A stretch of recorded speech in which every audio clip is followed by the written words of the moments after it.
Alors, bonjour et bienvenue à ce dernier webinaire d'une série de 6 sur l'accompagnement résidentiel au Québec. Je me présente, Laurence Roy, je suis professeure au département d'ergothérapie de l'Université McGill et chercheur ici au CREMIS. Alors, le CREMIS, le Centre de recherche de Montréal sur les inégalités sociales, les discriminations et les pratiques alternatives de citoyenneté. Avec moi, Nancy Keys, qui est infirmière clinicienne ici au CIUS du centre-sud de l'île de Montréal.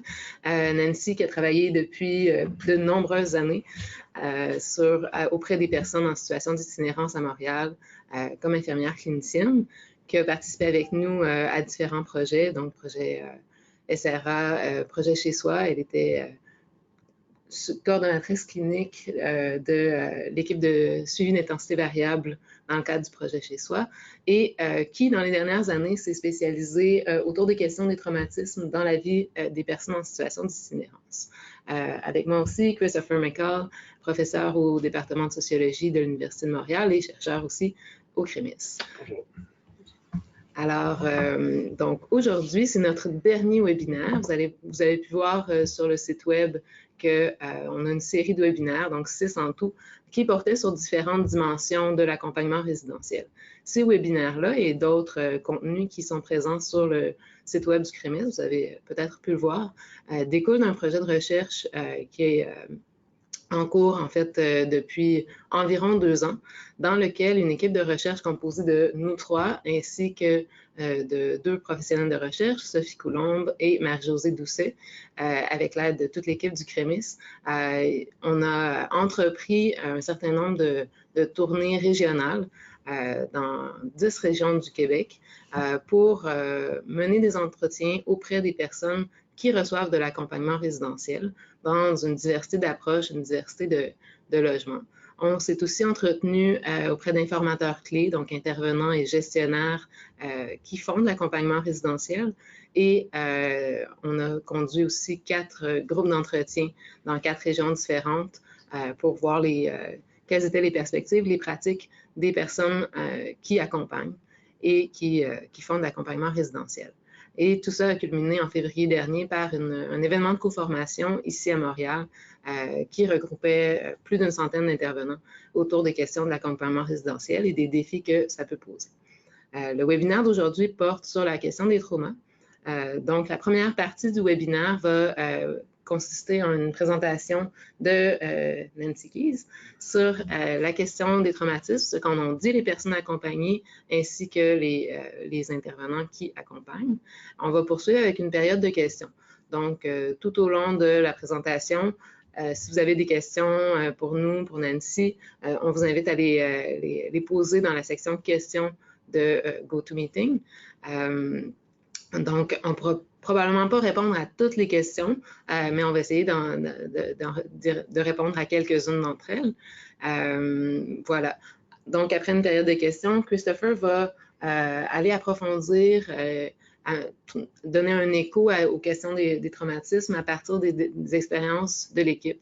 Donc, expérience entre autres du projet chez soi de 2009 à 2013, mais aussi du colloque national en itinérance qui s'est tenu ici à Montréal en 2018. 17. Tu as raison. Voilà, donc on va finir par une période de discussion et d'autres questions si vous en avez. Donc, sur ce, je vais laisser la parole à Nancy. Bonjour tout le monde, merci d'être là. Dans le fond, l'idée de faire un webinaire sur les traumas s'est imposée d'elle-même parce que bien qu'on n'avait posé aucune question aux personnes dans les entrevues qu'on a faites, elles nous ont abondamment parlé des situations traumatiques qu'elles ont vécues. Elles nous ont aussi beaucoup parlé des comportements qui avaient nuit à leur stabilité résidentielle, puis les intervenants de nos côtés nous mentionnaient le même discours par rapport aux comportements qui rendaient peut-être la stabilité résidentielle plus difficile. Le but de parler de trauma, autant entre nous que d'en parler avec les personnes, c'est certainement pas de stigmatiser davantage les personnes, mais plutôt qu'on se soit sensibilisé à cette question-là, qu'on reconnaisse qu'ils sont beaucoup plus présents qu'on pense, particulièrement chez ces populations-là. Et dans le fond, ça nous donne aussi une meilleure compréhension des comportements, du sens qu'ont ces comportements-là, et ça permet au contraire de déstigmatiser justement ces comportements-là. Il y a beaucoup de connaissances qui ont été développées dans les 10 dernières années sur les traumatismes. Beaucoup de ces connaissances-là, en fait, viennent confirmer qu'un certain nombre de comportements qu'on retrouve chez des populations en situation d'itinérance ou en instabilité résidentielle prennent racine dans des événements traumatiques. Cependant, ironiquement, ces mêmes comportements-là sont souvent ceux utilisés pour exclure les gens des services ou pour ne pas leur donner accès. Donc, je pense que c'est vraiment important qu'on prenne connaissance de ça de plus en plus. Je vous rappelle, il n'y avait aucune question d'entrevue sur les traumas, donc tout le contenu qu'on a eu a été spontanément livré par les personnes elles-mêmes. 75% ont parlé d'histoires traumatiques assez importantes. Je soupçonne que dans les 25 autres %, il y avait aussi des histoires traumatiques pour lesquelles peut-être elles ne souhaitaient pas en parler, puis c'est très, très correct aussi. L'histoire était vraiment bouleversante. On a eu accès à des histoires de violence, beaucoup de violences sexuelles, physiques, psychologiques, de l'abandon, de la négligence affective. Vraiment des histoires qui étaient difficiles à entendre parfois. Souvent, les personnes sont aussi porteuses du bagage un peu chaotique de leurs parents. On l'entendait aussi dans les entrevues. Et quand on parlait à des intervenants qui travaillent auprès des jeunes, bien souvent c'était nommé aussi que ces jeunes-là se retrouvaient dans de l'instabilité à cause de l'instabilité de leurs parents. Donc, c'est vraiment quelque chose qu'on pouvait observer dans les entrevues, souvent sur 3 générations. Donc, notre personne interviewée, l'espèce de dysfonctionnement familial dans lequel elle a grandi, mais aussi le dysfonctionnement familial qui a eu lieu dans sa propre famille auprès de ses propres enfants par la suite. Donc, pour commencer, dans les propos qu'on a reçus, une des tendances qu'on a vraiment retrouvées, c'est les gens, en fait, s'attribuent beaucoup la responsabilité de leurs échecs ou de leur comportement. Souvent, ils vont dire, ben, c'est dans ma personnalité, j'ai pas tendance à faire confiance aux gens, je fais des mauvais choix dans la vie, c'est à cause de ma santé mentale. C'est comme j'ai de la difficulté à comprendre comment je pense, comment les autres pensent. Donc, vraiment, une attribution de responsabilité personnelle. Il y a évidemment beaucoup de sphères dans la vie des gens qui sont affectés par les traumas. Aujourd'hui, je ne vais pas faire le tour de toutes ces sphères-là. Je vais prendre les principales, en fait, qui ont été nommées par les personnes et qui sont bien documentées aussi dans la littérature. C'est toute la question de l'identité. Donc, les gens vont avoir vraiment une estime d'elles-mêmes très, très négative, vont le nommer en fait, vont dire j'ai l'impression que je ne mérite pas mieux, je n'ai pas su mériter la fierté ou l'amour de mes parents. Aussi, ce que les gens vont dire, par exemple, une personne disait moi, je ne fais pas confiance, mais c'est un défaut que j'ai, en fait. J'ai le défaut de ne pas avoir tendance à faire confiance. D'ailleurs, en fait, j'ai une citation par rapport à ça. Il disait, des fois, j'ai de la misère à avoir confiance en quelqu'un. C'est peut-être un défaut que j'ai.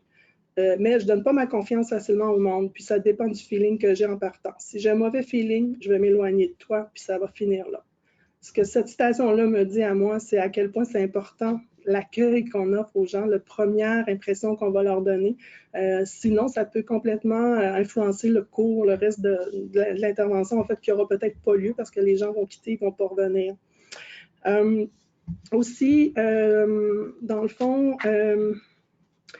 aussi, par rapport à... Bon, il y avait l'identité. Il y a quelqu'un aussi qui disait au début, je me sentais gênée de demander de l'aide. Peut-être que je trouvais que je ne méritais pas.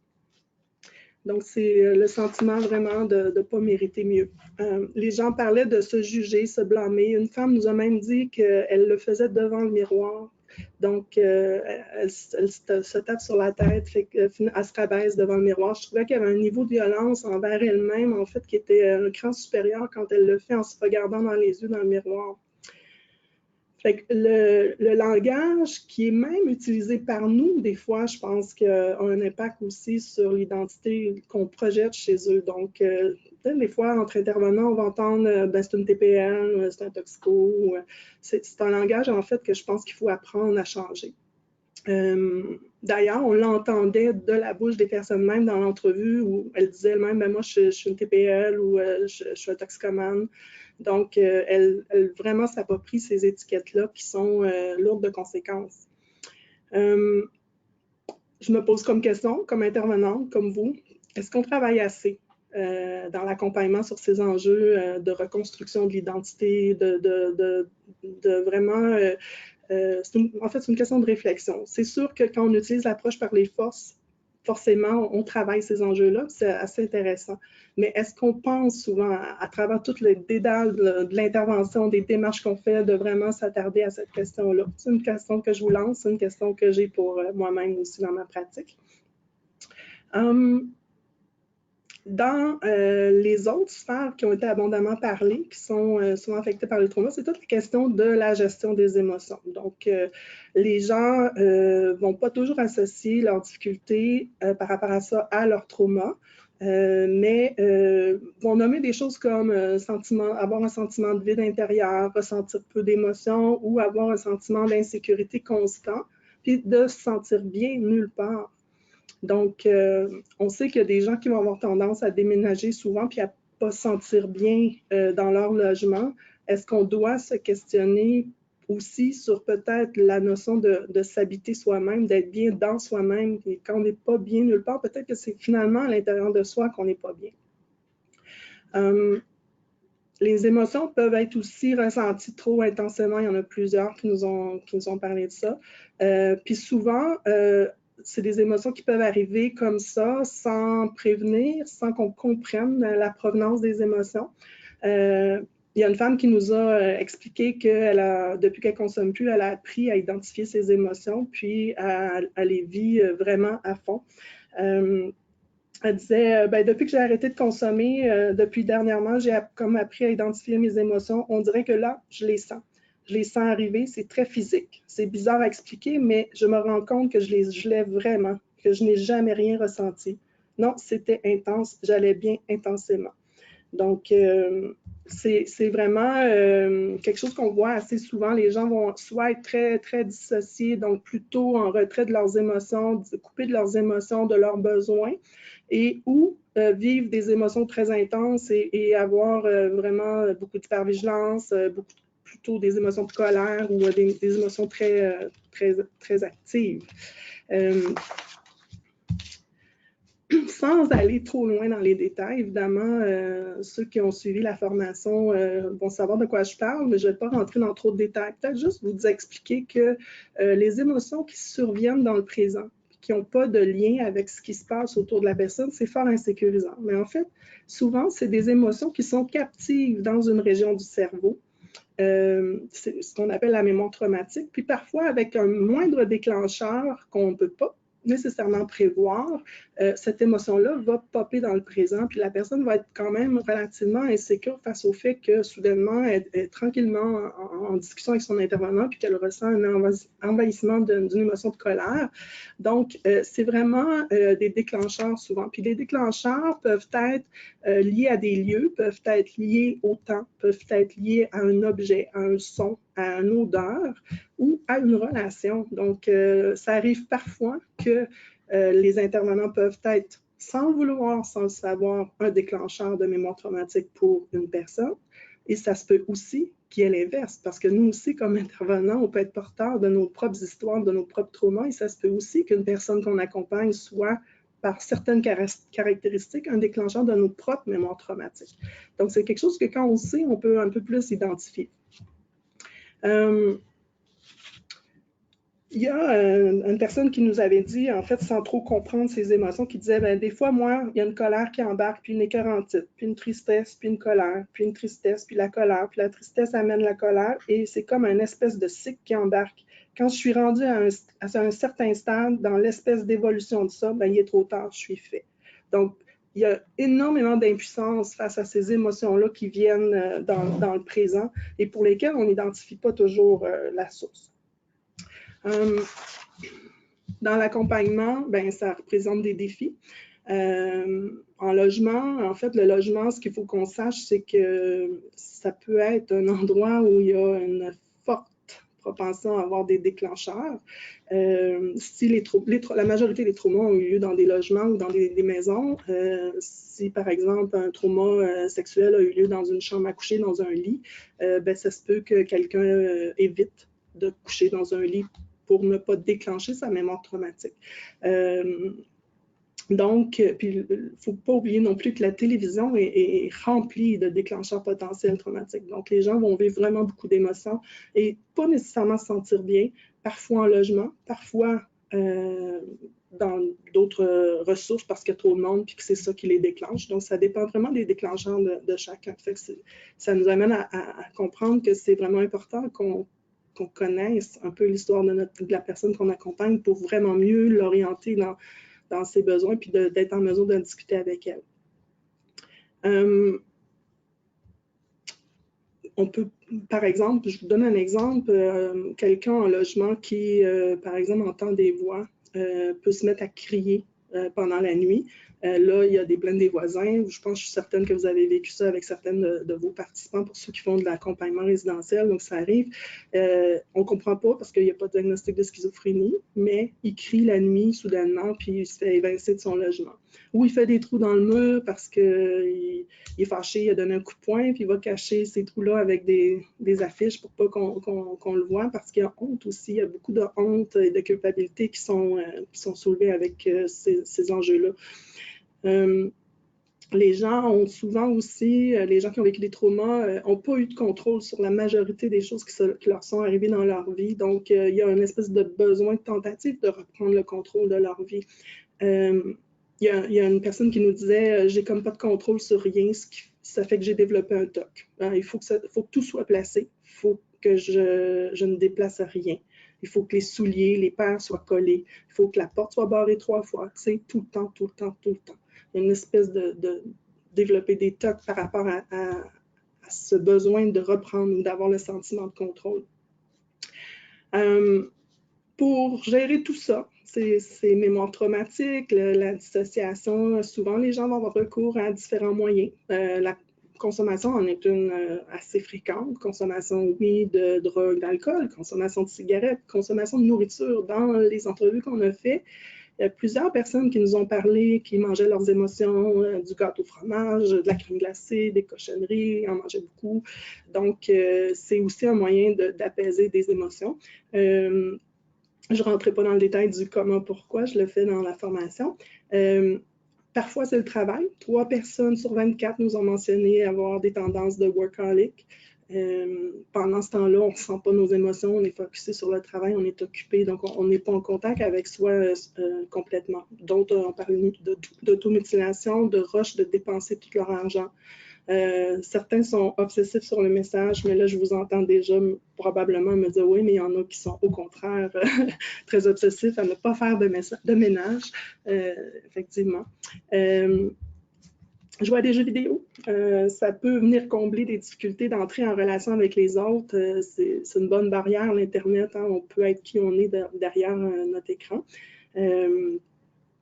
Pour plusieurs personnes, ils ont nommé, oui, les comportements, plus de consommation, etc. Mais je dirais à ma grande surprise, il y en a quand même plusieurs qui ont nommé des comportements assez sains, qui sont bien reconnus dans la littérature pour faire énormément de bien, pour apaiser la mémoire traumatique, pour se ramener dans le ici et présent. Parce que je vous rappelle que les émotions sont des émotions du passé qui viennent dans le présent, qui s'invitent dans le présent, puis pour lesquelles on n'explique pas toujours la présence.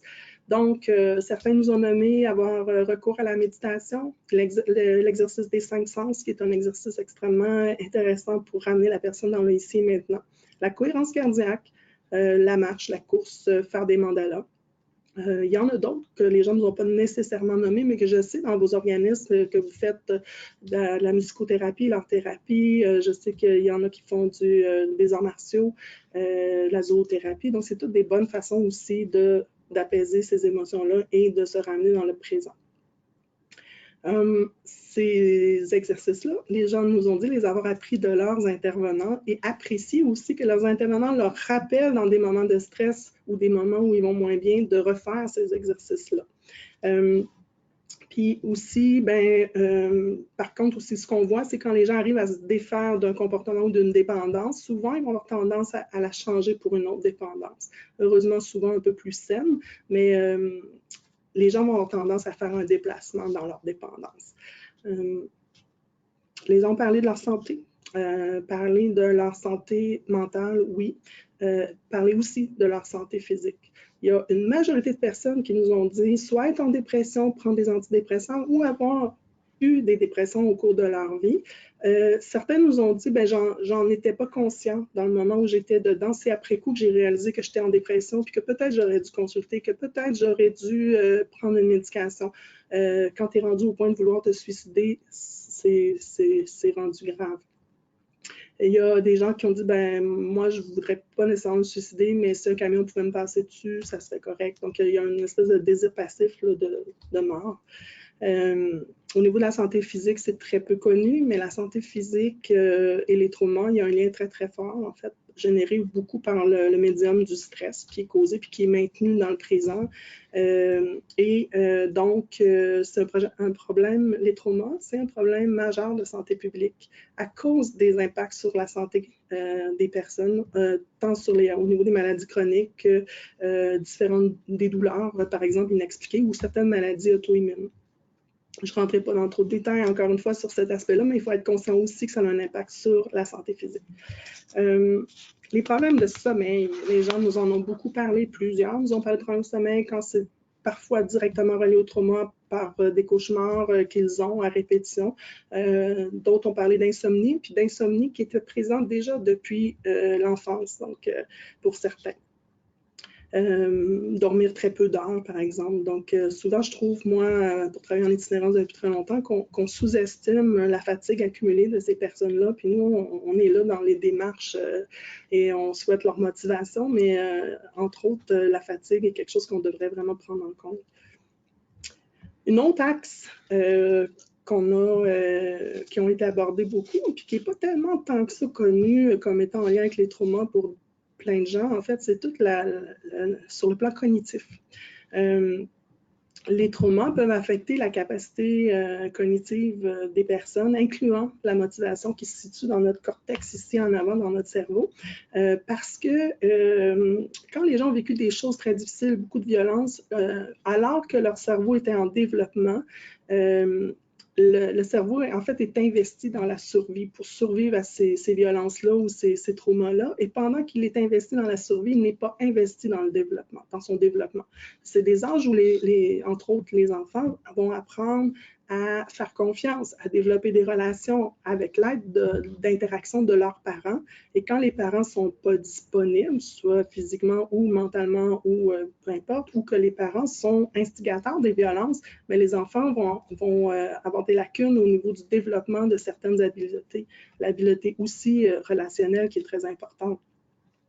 Donc, on va voir souvent que ces enfants-là, je parle d'enfants, je sais que vous accompagnez des adultes, mais ils ont déjà été enfants, des difficultés scolaires, du décrochage. Les gens nous en ont parlé aussi d'avoir eu des difficultés scolaires, des difficultés de concentration, des diagnostics de TDAH. Puis, dans la littérature, on se penche de plus en plus là-dessus parce qu'il y aurait beaucoup de faux diagnostics de TDAH, parce que les manifestations cliniques sont les mêmes que pour les personnes qui ont vécu des traumas.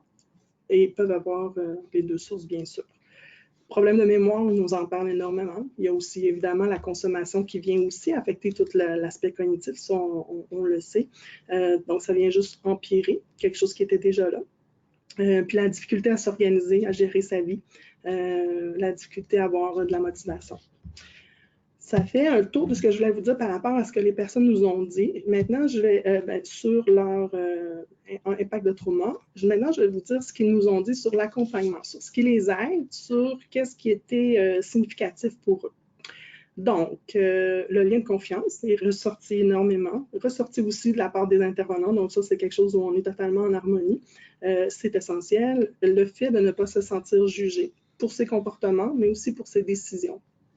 Le fait d'être informé, de comprendre de se faire donner des outils et de se faire rappeler de les utiliser. Donc, les personnes, parfois, ont des questionnements sur ce qu'elles vivent. Et quand quelqu'un est capable de mettre des mots MOTS sur des mots MAUX, ça leur fait du bien. D'ailleurs, il y a une personne qui nous a dit il mettait des mots sur ce que je n'étais pas capable d'expliquer. La façon dont je vivais mon hypervigilance. Dans le fond, j'étais en choc post-traumatique. C'est lui qui me l'a fait découvrir que j'étais là-dedans parce que je ne fonctionnais plus. Donc, il parle de son intervenant qui a eu ces discussions-là avec lui, puis ça lui a fait du bien. Une autre nous a parlé, d'autres nous ont parlé en fait de toutes les conversations d'égal à égal de la vie quotidienne qui peuvent amener des réflexions aussi sur leur situation. Ça éveille des soupçons de réflexion qui font du chemin par la suite.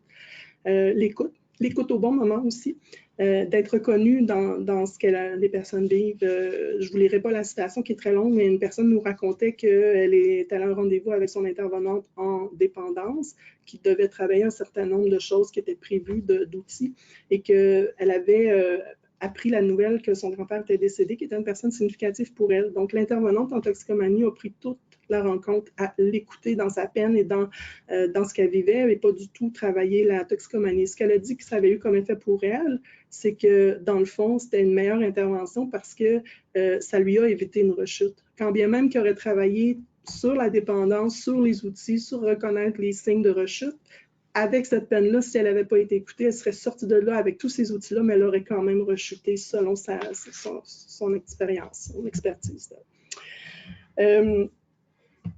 Donc, les gens voient aussi l'accompagnement bénéfique comme une expérience de contact humain non menaçante. Quelqu'un disait, moi, je suis seule, l'accompagnement me garde un contact humain. Je suis un gars solitaire, mais ce qui me tue, c'est souvent la solitude.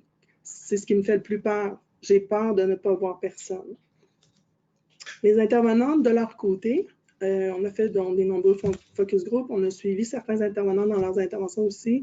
Je ne pourrais pas tout vous dire ce que vous avez dit, vous, les intervenants, vous le savez aussi, mais entre autres, ce qui est ressorti, c'est parfois une grande impuissance face à certains comportements ou des refus d'aide.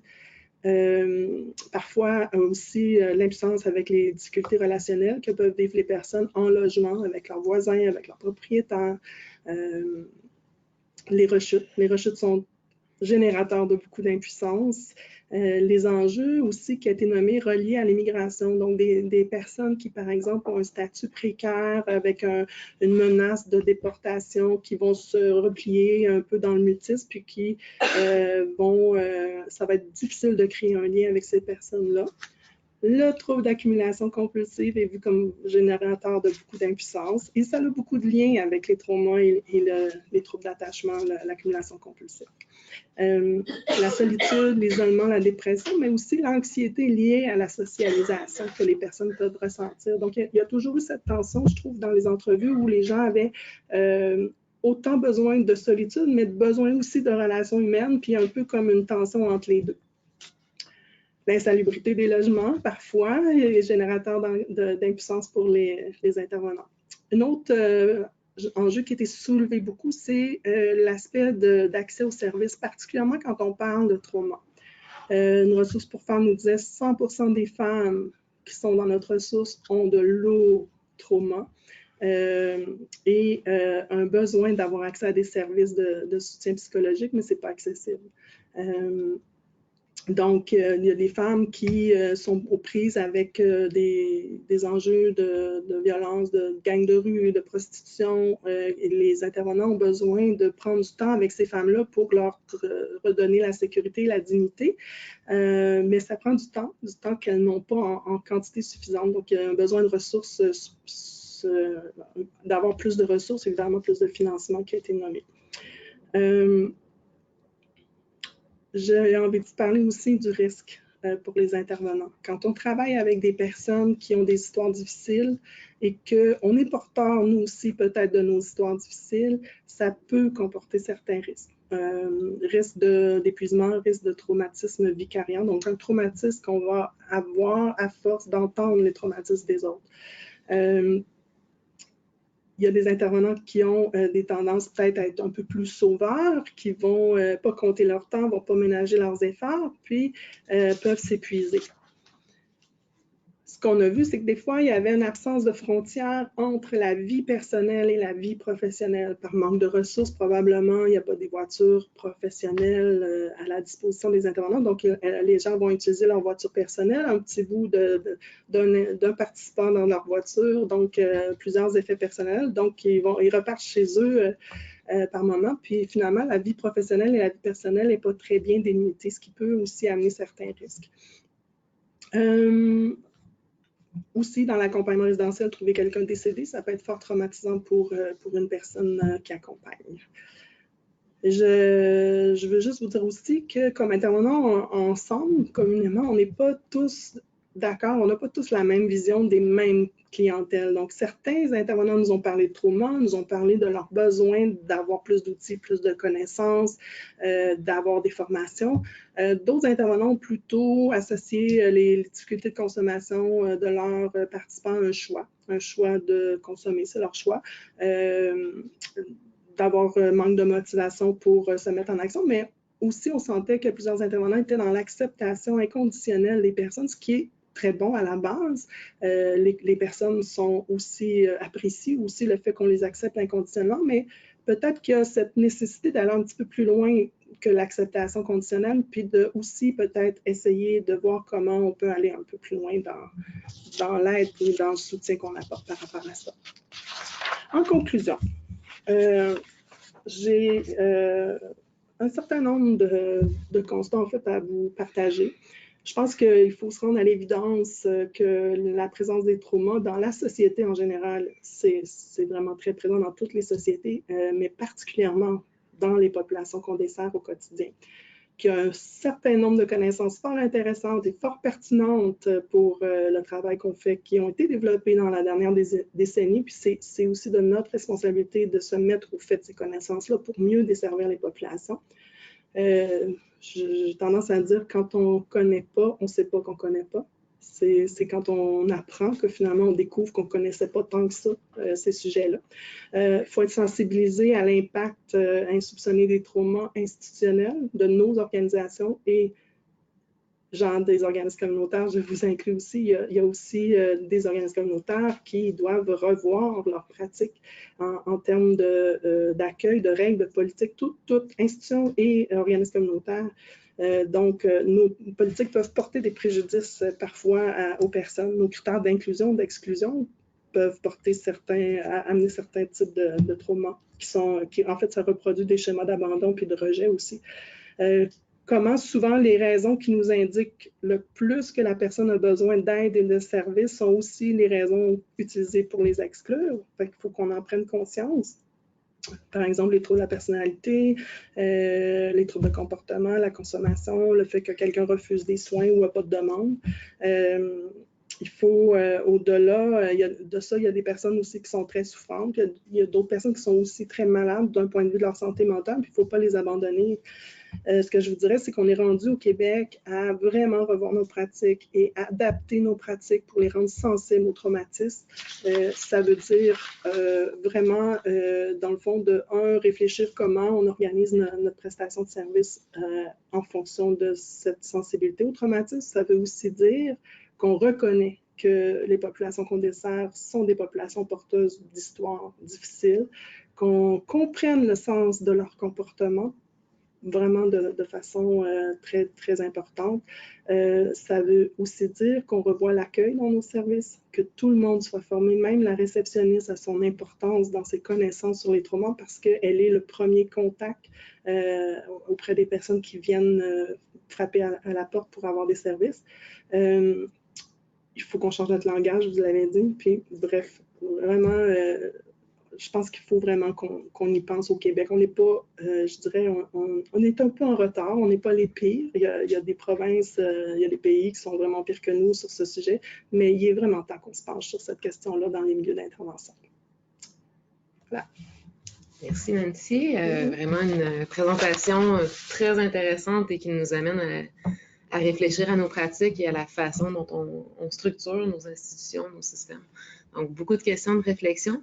S'il y en a qui ont des questions dans l'audience, n'hésitez pas à les poser dans le volet questions là, de la plateforme.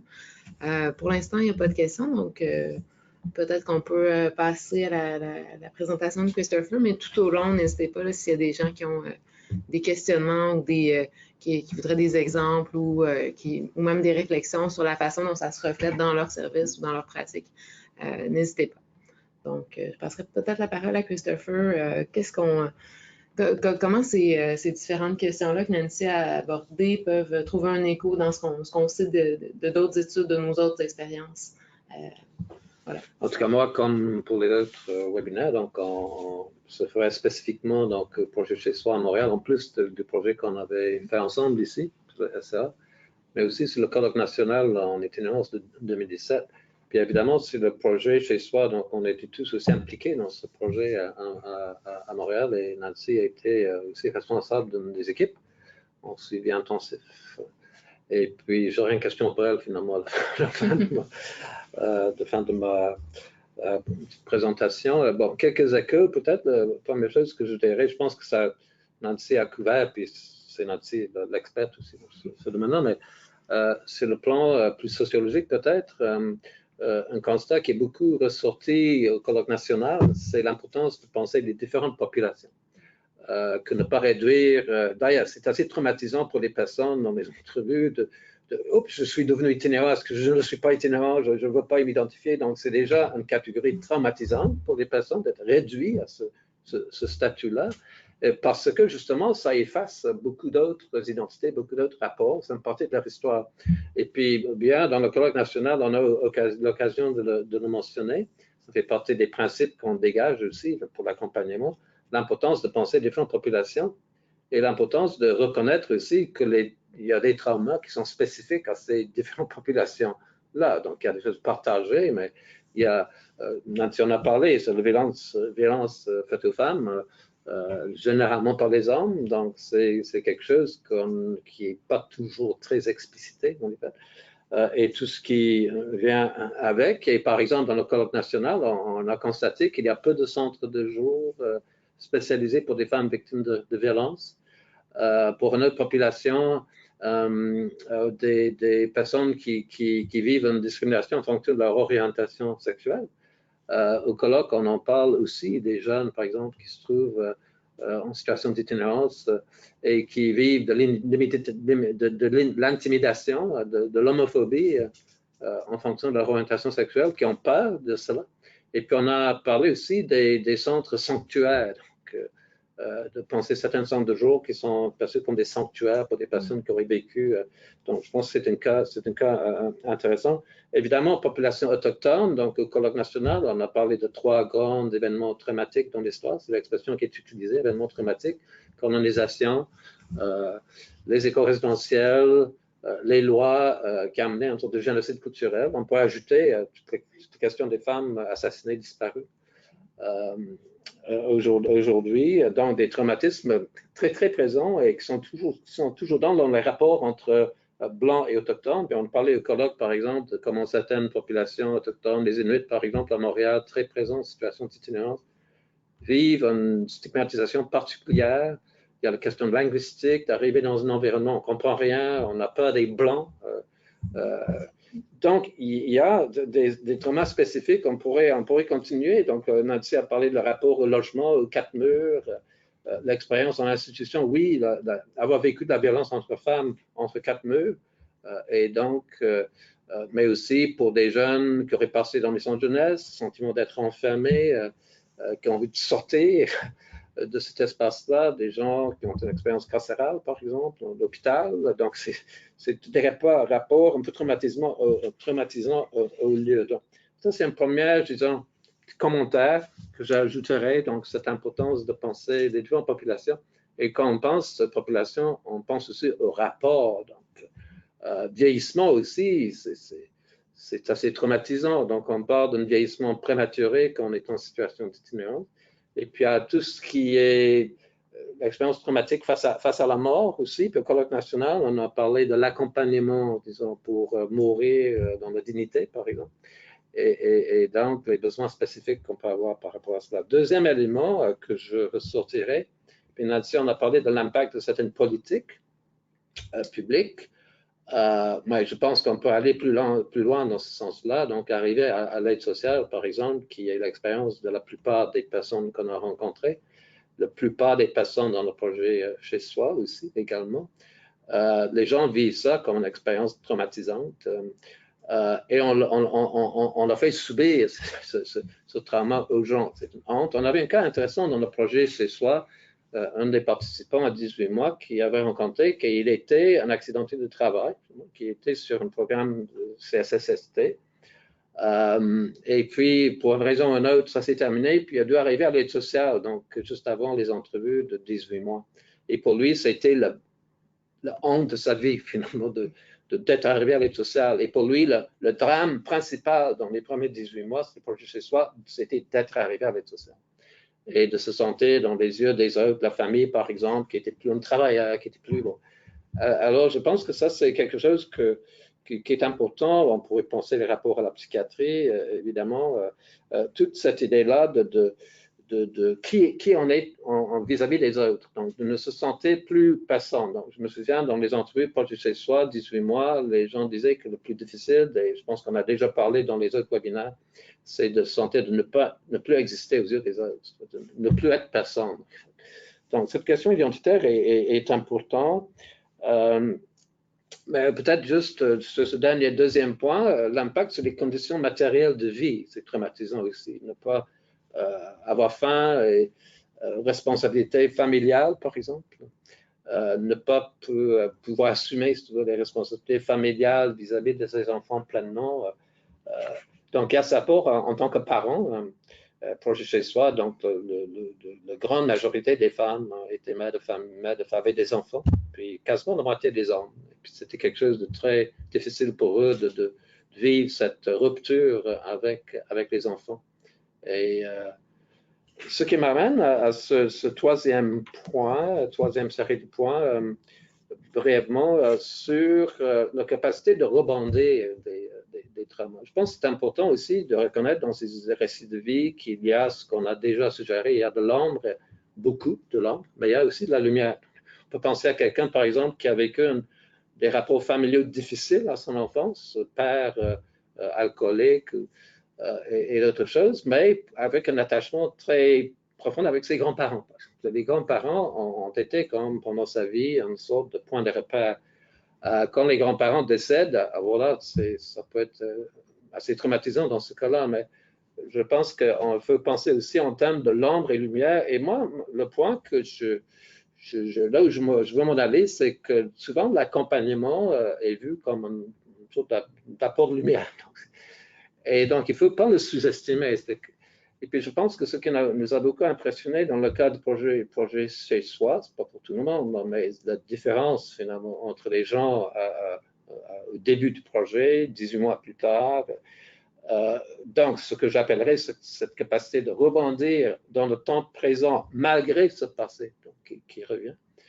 Et tout l'impact de l'accompagnement, d'être en logement par rapport à cela. Donc, c'est comme si il ne faut pas penser que les gens sont condamnés à être toujours pris dans ces traumas du passé. Je pense que c'est un peu la leçon qu'on a pris.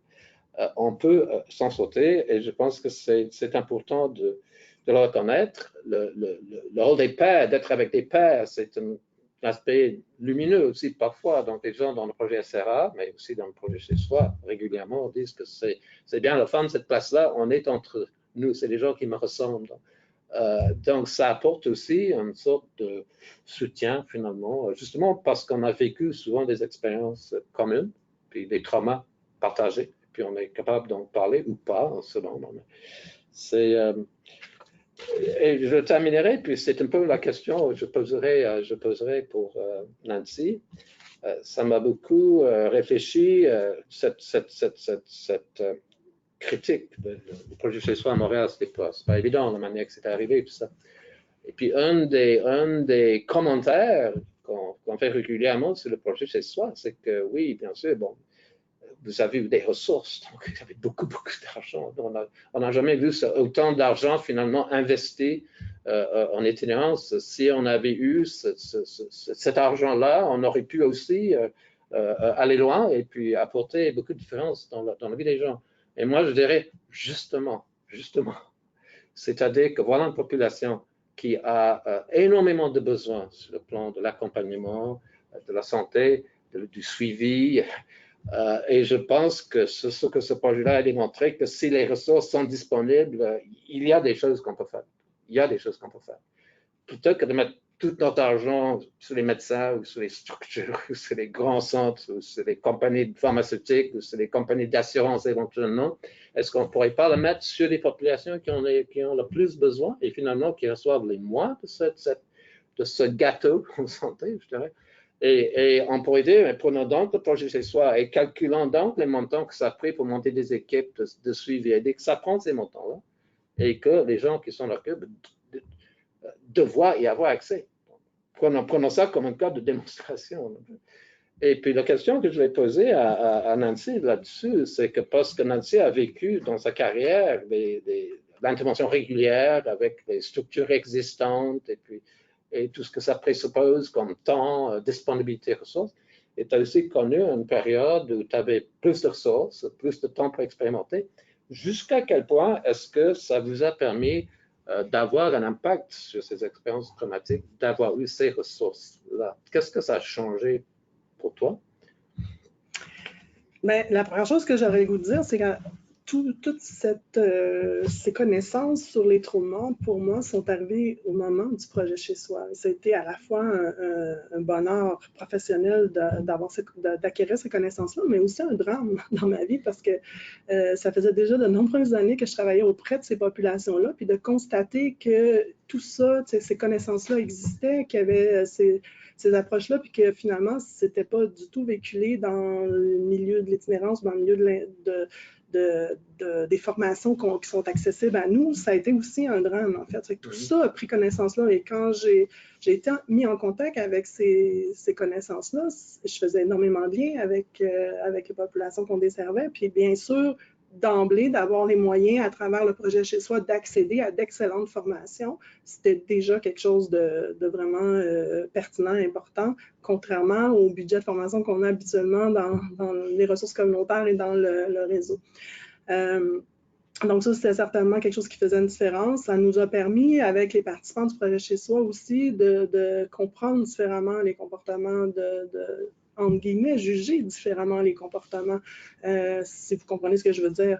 Donc, je pense que pour des intervenants, d'acquérir ce genre de connaissances-là, ça permet de réorienter un peu nos pratiques différemment et de se coller un peu plus sur les besoins des personnes.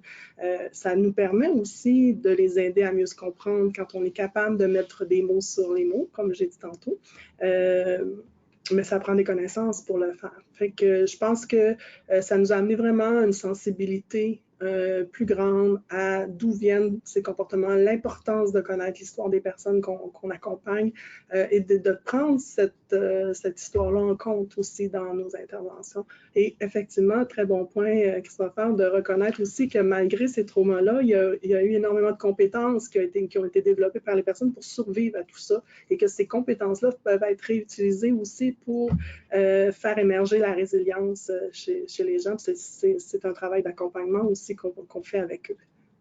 Peut-être j'aimerais te pousser un petit peu plus loin dans le cas concret, parce que vous étiez à mi-chemin entre l'institutionnel avec ses cadres, avec ses programmes, avec ses contraintes, et puis le communautaire qui a beaucoup moins de ressources, peut-être un peu plus d'autonomie parfois. Vous avez été un peu à mi-chemin, donc vous avez une autonomie, vous avez pu ajuster vos façons de faire, vous n'avez pas des comptes à rendre en permanence à une structure, et puis vous avez les ressources, vous avez des salaires, vous avez des gens autour. Donc, est-ce qu'il y a des exemples concrets, par exemple, de personnes particulièrement traumatisées où vous avez pu faire une différence parce que vous avez cette équipe-là, vous avez ces ressources autour de vous, au-delà de la formation comptable? Là, tu me prends au dépourvu parce que les exemples sont loin. Le projet a fini depuis quelques années. Certainement qu'il y a eu plein d'exemples, en fait, de personnes. Je dirais que j'ai un exemple en tête d'une personne qui était probablement la personne qui représentait le plus de défis pour nous sur le plan de l'intervention. Et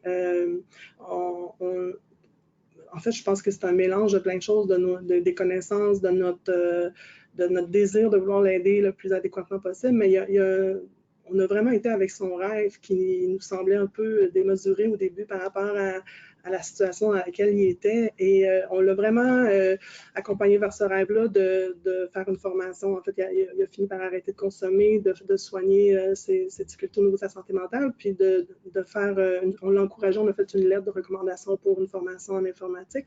Et finalement, celui qu'on pensait, en fait, qui représentait le plus de défis pour nous, a été celui qui nous a le plus surpris au bout de cette expérience du projet chez soi. Puis quelques années plus tard, il m'a recontacté, beau cadeau de fête, le jour de ma fête, pour me dire à quel point il allait bien, qu'il était maintenant, il venait de terminer son cours, qu'il entrait sur le marché du travail, qu'il avait une copine, et toute sa vie était vraiment revenue plus normale pour lui. Puis il était d'ailleurs venu dans une de mes formations pour parler avec les intervenants, pour témoigner de son expérience par rapport aux interventions du projet chez soi. Donc, oui, c'était en lien avec les traumas, c'était en lien avec les moyens qu'on avait. Une des choses que j'aurais le goût de te dire, peut-être un peu en dehors de ce que tu me dis, mais c'est l'importance d'avoir des gestionnaires aussi qui comprennent nos populations qu'on dessert, qui comprennent les enjeux, qui nous permettent d'être créatifs dans l'intervention. Ça fait toute la différence, la question des gestionnaires. Puis j'aurais aussi le goût de te dire que oui, je suis une infirmière dans le milieu institutionnel, mais il faut que je me le rappelle moi-même parce que j'ai beaucoup plus, je dirais, une pratique communautaire malgré que je suis dans un milieu institutionnel. Et ça vient aussi teinter mes interventions, assurément. Merci. Merci à tous les deux. J'aurais un certain nombre de questions pour Nancy, puis étant donné qu'il n'y a pas de questions d'audience pour l'instant, je peux me lancer. Moi, une des choses qui m'a frappée dans ce que tu as dit, c'est l'idée que nos services, puis que ce soit nos institutions, les organismes communautaires, peuvent aussi retraumatiser les gens. Je ne sais pas si tu aurais un exemple concret de ça, à partir de ta pratique, mais aussi qu'est-ce qu'on peut faire? Comment, concrètement, de façon tangible, on peut adapter certaines facettes de nos services ou de nos programmes? Je pense qu'il commence à avoir une tendance à aménager un peu plus. Bon, historiquement, on le sait, dans les équipes, par exemple, de santé mentale, c'était difficile pour une personne en situation d'itinérance avec un trouble de personnalité d'accéder à des services en santé mentale. On dirait que c'est ce qui est en avant-plan, c'est le trouble de personnalité qui est étroitement souvent relié à une histoire de trauma. Donc, il y avait un peu ce blocage d'accéder à des services en santé mentale parce qu'on a un trouble de personnalité ou parce qu'on consomme tellement qu'on ne voit plus la dépression derrière la consommation, mais on voit plus le problème d'alcool et finalement, ça limite l'accès aux services en santé mentale. Ça, c'est un exemple. Je pense aussi à différents... C'est sûr que tous les organismes communautaires ne peuvent pas offrir des services à toutes les populations parce que maintenant, ça prend aussi un certain nombre de connaissances gigantesques pour desservir tout ce monde-là.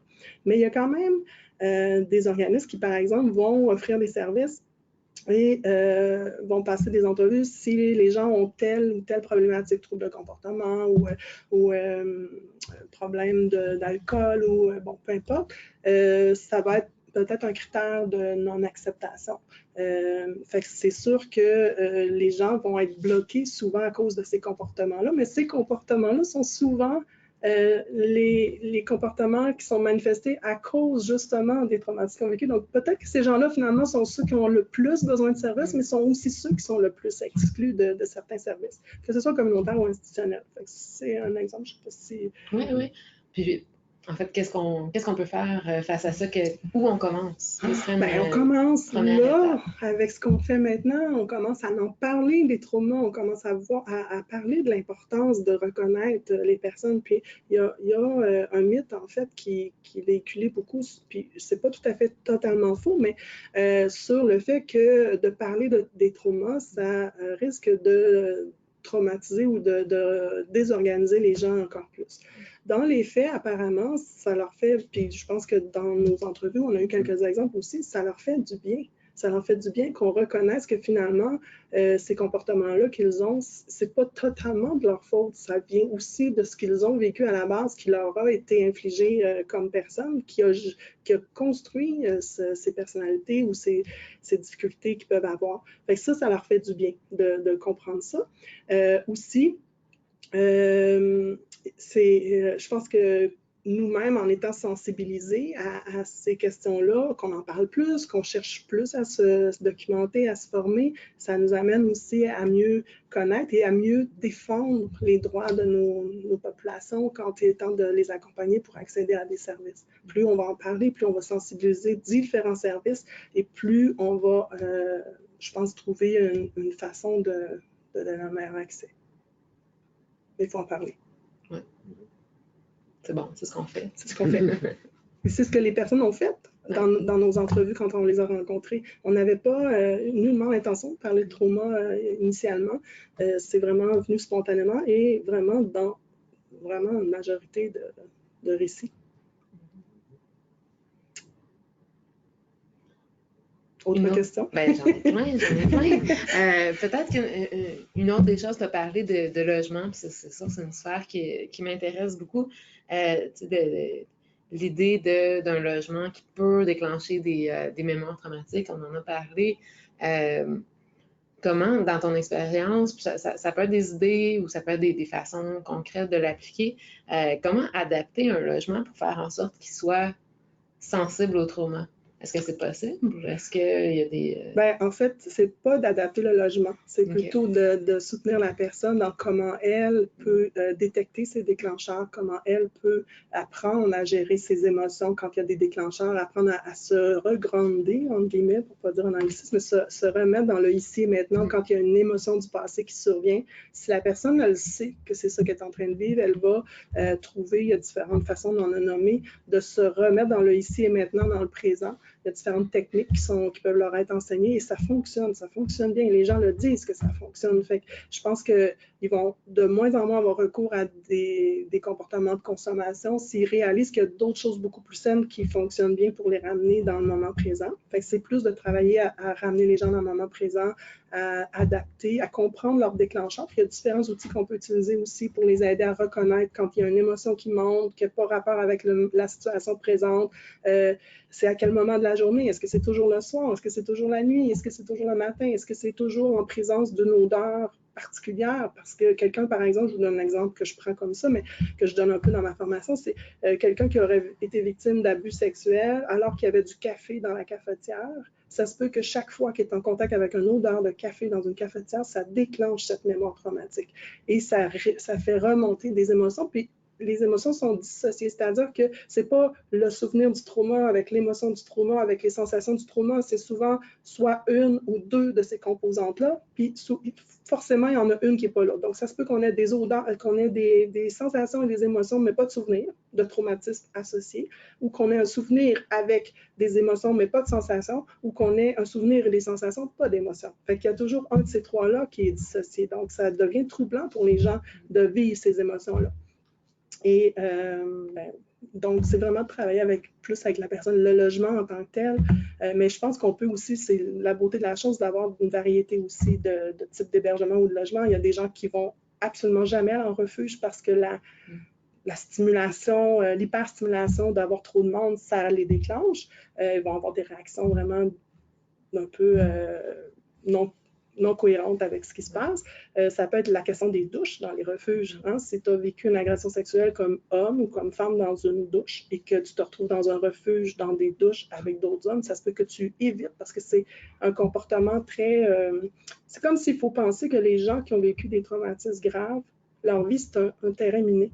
Puis qu'il y a deux façons d'avancer sur ce terrain miné-là. C'est soit de ne pas trop avancer pour ne pas faire déclencher les mines, c'est donc d'éviter un certain nombre de mines ou de déclencheurs, donc de restreindre un peu son mouvement, et ou d'avancer, mais d'avancer dissocié. Puis la façon d'avancer dissocié sur un terrain de mine, c'est de consommer, c'est de manger, c'est d'être violent parce que ça génère beaucoup d'adrénaline. Pour certains, ça va être la violence qui va être reproduite. Fait que c'est vraiment comme ça qu'il faut le voir. Il faut vraiment penser que les gens qui ont vécu ça, leur mémoire traumatique qui peut ressurgir, c'est comme un terrain miné. Puis c'est vraiment les deux façons de survivre à ce terrain miné. Merci. Ça conclut avec une métaphore assez riche qu'on vous ramène. Ça termine le dernier webinaire sur l'accompagnement résidentiel. Je vous invite à rester en contact avec nous. S'il y en a qui, après le webinaire, finalement, ont des réflexions ou des questions qui veulent nous apporter, donc n'hésitez pas à nous écrire. N'hésitez pas non plus à consulter les différents outils, le matériel, les documents qui sont produits et qui sont disponibles sur la page web du CREMIS. Donc, peut-être souligner qu'ils vont être disponibles. Qui vont être disponibles, oui. Il y en a un certain nombre qui le sont déjà, entre autres les webinaires précédents. D'ici 2 semaines, ça devrait être tout disponible. Voilà. Donc, je remercie Nancy, Christopher, toute l'équipe, et merci à vous qui êtes restés avec nous en ce beau lunch ensoleillé. On vous souhaite un bel été. Merci. Merci.